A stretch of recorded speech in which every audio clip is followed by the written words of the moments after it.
Hello students. आज हम BSc third year organic chemistry की जो फिफ्थ यूनिट है फैट्स एंड ऑयल्स जिसमें एक पार्ट है, उस फैट्स एंड ऑयल का सेकंड पार्ट हम आज डिस्कस करेंगे, जिसमें ऑयल और फैट का एनालिसिस या विश्लेषण किस प्रकार से किया जाता है। उसमें कोई डिफरेंट वैल्यूज़ हैं, उन डिफरेंट वैल्यूज़ को एक एक करके हम डिस्कस करेंगे, जो कि ऑयल और फैट की क्वालिटी को दर्शाता है कि वो किस क्वालिटी के हैं। Since fats and oils are obtained from natural sources, तेल और वसा जो है वो प्राकृतिक स्रोत से प्राप्त होते हैं। तो इस कारण से अलग अलग स्रोत से जो अलग अलग फैट और ऑयल प्राप्त होते हैं, उनकी प्योरिटी यानी कि शुद्धता और उनका कंपोजिशन यानी कि उनका संगठन जो है वो अलग अलग होता है। They may contain free fatty acids produced by hydrolysis during storage। जैसा कि हमने शुरू में डिस्कस किया था कि जो ऑयल और फैट होते हैं, they are triesters of glycerol and higher fatty acid. जो तेल और वसा होते हैं वो ग्लिसरॉल और उच्चतर वसा अम्लों के ट्राई एस्टर होते हैं। तो उनके हाइड्रोलाइसिस से फ्री फैटी एसिड जनरेट होते हैं। तो they may contain free fatty acid produce by hydrolysis during storage. जब हम उसको स्टोर करते हैं तो स्टोर करने पर हाइड्रोलाइसिस से फैटी एसिड में भी कन्वर्ट होता है एंड नॉन फैटी इंप्योरिटीज भी उसमें प्रेजेंट होती हैं। अब हम जो ऑयल और फैट होता है उनको सोप्स यानी कि साबुन बनाने के, सिंथेटिक डिटर्जेंट यानी कि संश्लेषित अपमार्जक बनाने के, पेंट इत्यादि बनाने के काम में आते हैं। तो अब उनकी सूटेबिलिटी क्या है ऑयल और फैट की, वो डिपेंड करता है कि उसमें कार्बन चेन की लेंथ क्या है, यानी कि फैटी एसिड उसमें जो है उसमें एल्काइल ग्रुप जो अटैच्ड है उसकी चेन लेंथ क्या है, डिग्री ऑफ अनसेचुरेशन क्या है, यानी कि जो वसा अम्ल है उसमें असंतृप्तता की मात्रा कितनी है। उस पर निर्भर करेगा कि वो जो ऑयल और फैट है वो रॉ मटेरियल के रूप में अच्छा होगा या नहीं होगा। तो अब उसको एनालाइज करने के लिए 4-5 अलग अलग फैक्टर्स हैं। पहला है एसिड वैल्यू या अम्ल मान। ये जो एसिड वैल्यू है ऑयल या फैट की, ये तेल या वसा में मुक्त अम्ल की मात्रा को दर्शाता है। It tells the amount of free fatty acid present in the given sample of fat or oil। जो दिया गया फैट या ऑयल है उसमें कितने मुक्त अम्ल उपस्थित हैं, उसकी मात्रा को एसिड वैल्यू से दर्शाया जाता है। अब एसिड वैल्यू है क्या? The acid value is expressed as the number of milligram of KOH, that is potassium hydroxide, required to neutralize 1 gram of fat or oil। 1 ग्राम तेल या वसा को उदासीन करने के लिए जो आवश्यक KOH की मिलीग्राम में मात्रा है वो उसकी अम्ल मान कहलाती है। It is the number of milligram of KOH required to neutralize 1 gram of fat or oil। जब हम NaOH ऐड करेंगे तो NaOH जो है वो फैटी एसिड को न्यूट्रलाइज करेगा। तो हम 1 ग्राम फैट या ऑयल ले रहे हैं, तो उस 1 ग्राम फैट या ऑयल को न्यूट्रलाइज करने के लिए KOH की मिलीग्राम में जो आवश्यक मात्रा होती है वो उसका अम्ल मान कहलाती है। It is determined by dissolving a weight quantity of fat in ethanol। इसको निकालने के लिए क्या करते हैं, हम ज्ञात मात्रा में ऑयल या फैट लेते हैं और उसको एथेनॉल में डिसॉल्व कर लेते हैं and then titrate the solution against standard alkali using phenolphthalein as indicator. और फिर इसको हम स्टैंडर्ड एल्कली सॉल्यूशन से टाइट्रेट करते हैं जिसमें फिनोफ्थलीन इंडिकेटर के रूप में या सूचक के रूप में काम में आता है। और उस टाइट्रेशन से फिर बैक मेथड से हम कितने मिलीग्राम KOH जो है उस 1 ग्राम फैट या ऑयल के लिए रिक्वायर्ड है वो कैलकुलेट करके निकाल सकते हैं। The acid value or acid number of a fat or oil can give the degree of hydrolytic rancidity in stored sample। ये जो एसिड मान है वो ये दर्शाता है कि उस फैट या ऑयल में कितनी हाइड्रोलाइटिक रेंसिडिटी होगी। रेंसिडिटी या विकृत गंधता ये पार्ट हम लास्ट वाले पार्ट में डिस्कस कर चुके हैं। तो कितनी हाइड्रोलाइटिक रेंसिडिटी उसमें होगी वो उसके एसिड वैल्यू से आइडिया लग सकता है। नेक्स्ट इज आयोडीन वैल्यू और आयोडीन नंबर या आयोडीन मान। ये जो आयोडीन मान है ये तेल या वसा में उपस्थित असंतृप्तता की मात्रा को दर्शाता है। It measures the degree of unsaturation in a given amount of fat or oil। जो फैट और ऑयल में है उसमें कितनी असंतृप्तता, अनसेचुरेशन यानी कि जैसा डिस्कस किया था, जो सेचुरेटेड एसिड्स होते हैं और अनसेचुरेटेड एसिड्स होते हैं, दोनों ही उसमें ऑयल या फैट में प्रेजेंट हो सकते हैं। तो कितना अनसेचुरेशन है, द्विबंध उसमें कितने उस फैटी एसिड में है, उसकी मात्रा को निकालने के लिए आयोडीन नंबर जो है वो काम में आता है।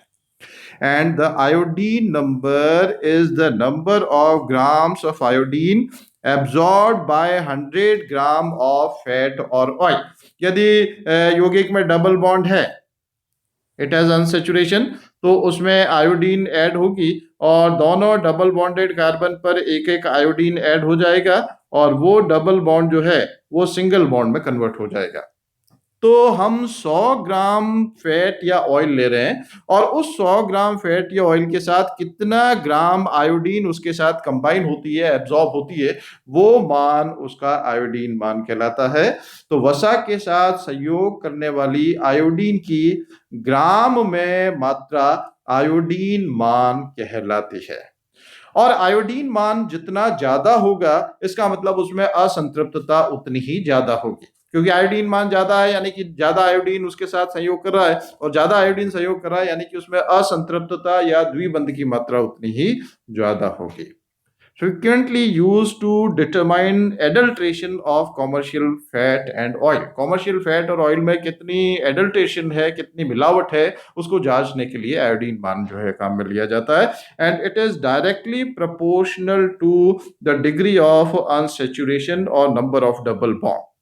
ये समानुपाती होता है असंतृप्तता की मात्रा के, यानी कि जितना आयोडीन मान ज्यादा होगा उसमें असंतृप्तता उतनी ही ज्यादा होगी। And it is inversely proportional to the melting point of liquid. जो मेल्टिंग पॉइंट है वो आयोडीन मान से आइडिया लग सकता है, आयोडीन मान जितना ज्यादा होगा उसका मेल्टिंग पॉइंट जो है वो उतना ही कम होता है।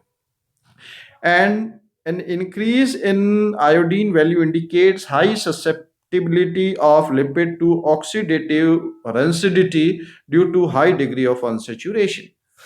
यदि आयोडीन मान अधिक है तो इसका मतलब उसमें डिग्री ऑफ अनसेचुरेशन ज्यादा है, असंतृप्तता ज्यादा है। तो डिग्री ऑफ अनसेचुरेशन ज्यादा है तो वो ससेप्टिबल होगा उतना ही ज्यादा ऑक्सीडेटिव रेंसिडिटी के प्रति। रेंसिडिटी दो होती है, हाइड्रोलाइटिक एंड ऑक्सीडेटिव। तो जितना आयोडीन मान ज्यादा होगा उसकी ऑक्सीडेटिव रेंसिडिटी की संभावना जो है वो उतनी ही ज्यादा होगी। नेक्स्ट इज सेपोनिफिकेशन वैल्यू या साबुनीकरण मान या saponification number. It tells the approximate molecular weight of A fat और ऑयल। जो ऑयल या फैट हम यूज में ले रहे हैं, साबुनीकरण मान से उसका अप्रोक्सीमेट अणुभार या मॉलिक्यूलर वेट ज्ञात किया जा सकता है। अभी उसका मेथड क्या है वो भी हम डिस्कस करेंगे। and types of fatty acids involved in the formation of ester group। किस प्रकार के फैटी एसिड जो है वो एस्टर ग्रुप बनाने में काम में आ रहे हैं, वो लोअर है या हायर फैटी एसिड है, यानी कि उसका मॉलिक्यूलर वेट कम है या ज्यादा है, उसका निर्धारण जो है वो सेपोनिफिकेशन मान से किया जा सकता है। अब सेपोनिफिकेशन वैल्यू है क्या? It is the number of milligram of KOH required to saponify 1 gram of a fat or oil, or neutralize the free fatty acids and to saponify the esters in 1 gram of the substance। 1 ग्राम तेल या जल के पूर्ण जल अपघटन से प्राप्त या मुक्त हुए वसा अम्लों को उदासीन करने के लिए आवश्यक KOH की जो मिलीग्राम में मात्रा होती है उसे साबुनीकरण मान कहा जाता है। और ये जो साबुनीकरण मान है ये तेल या वसा के अणु भार ज्ञात करने के लिए काम में लिया जा सकता है। The saponification value of a fat or oil is inversely proportional to the molecular weight of a fatty acid. ये जो saponification value या साबुनीकरण मान है, ये फैटी एसिड के अणुभार के व्युत्क्रमानुपाती होता है, इनवर्सली प्रोपोर्शनल होता है। यानी कि lower value of saponification number means high molecular weight fatty acid are present. यदि saponification मान कम है, इसका मतलब जो फैटी एसिड्स हैं उनका अणुभार ज्यादा है और उसमें 18 या उससे ज्यादा कार्बन वाले जो फैटी एसिड्स हैं वो प्रेजेंट हैं। And high value of saponification number, साबुनीकरण मान यदि अधिक है, इट मींस जो फैटी एसिड्स हैं उनका मॉलिक्यूलर वेट जो है उसका मान कम है। अब हम सेपोनिफिकेशन रिएक्शन देखते हैं। ये ऑयल या फैट है, उसमें KOH के साथ क्रिया कराने पर हाइड्रोलाइज होकर के ये इस तरह से ग्लिसरॉल में कन्वर्ट हो रहा है और ग्लिसरॉल के साथ साथ 3 एल्कली सॉल्ट यानी कि साबुन के रूप में प्राप्त हो रहे हैं। इसका मतलब क्या है कि 1 मोल ऑयल या फैट में 3 एस्टर्स बंद हैं। तो 3 एस्टर बंद है यानी कि उसका जल अपघटन यदि हम करें तो 1 मोल ऑयल या फैट के लिए 3 मोल बेस या क्षार आवश्यक होंगे। तो 3 moles of KOH will be required for hydrolysis of 1 mole of oil और फैट। अब यदि माना कि जो अणुभार ऑयल या फैट का है m है, तो इसका मतलब m ग्राम यानी कि 1 मोल जो ऑयल है उसके लिए 3 मोल यानी कि 3 इंटू 56 यानी कि 168 ग्राम, या हम कह सकते हैं 1,68,000 मिलीग्राम KOH की आवश्यकता होगी। यदि ऑयल या फैट का अणुभार m है यानी कि सपोज 100 अणुभार है तो 100 ग्राम बराबर 1 मोल होगा। तो इसका मतलब m ग्राम यानी कि 1 मोल यदि हम ले रहे हैं तो उसके लिए 3 मोल यानी कि 3 इंटू 56 ग्राम यानी कि 168 ग्राम या 1,68,000 मिलीग्राम KOH की आवश्यकता होगी। ये तो है m ग्राम ले रहे हैं। तो इसी तरह से 1 ग्राम यदि हम ऑयल या फैट लेते हैं तो उसके लिए जो KOH आवश्यक होगा, जिसको हम सेपोनिफिकेशन वैल्यू के नाम से जानते हैं, वो किसके बराबर होगा? 1,68,000 को हम उसके अणुभार, ये m जो है वो m इधर नीचे की तरफ आ जाएगा, तो this much milligram of KOH will be required, और यही जो है वो सेपोनिफिकेशन वैल्यू होती है।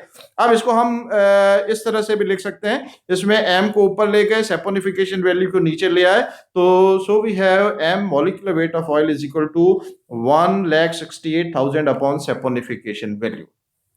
तो अणुभार जो है इस तरह से हम ऑयल या फैट का निकाल सकते हैं। अब इसमें अणुभार कम है यानी कि लोअर फैटी एसिड्स इन्वॉल्व है, अणुभार ज्यादा है तो हायर फैटी एसिड इन्वॉल्व है। तो क्योंकि यहाँ सेपोनिफिकेशन वैल्यू नीचे की तरफ आ रही है डिनोमिनेटर में, इसका मतलब ये इनवर्सली प्रोपोर्शनल है, व्युत्क्रमानुपाती है। Now next is राइकर्ट-मिशेल वैल्यू या राइकर्ट-मिशेल मान। ये जो राइकर्ट-मिशेल वैल्यू या RM वैल्यू है, ये तेल या वसा में उपस्थित वाष्पशील अम्लों की मात्रा को दर्शाता है। This value is a measure of volatile water soluble acid content of the fat.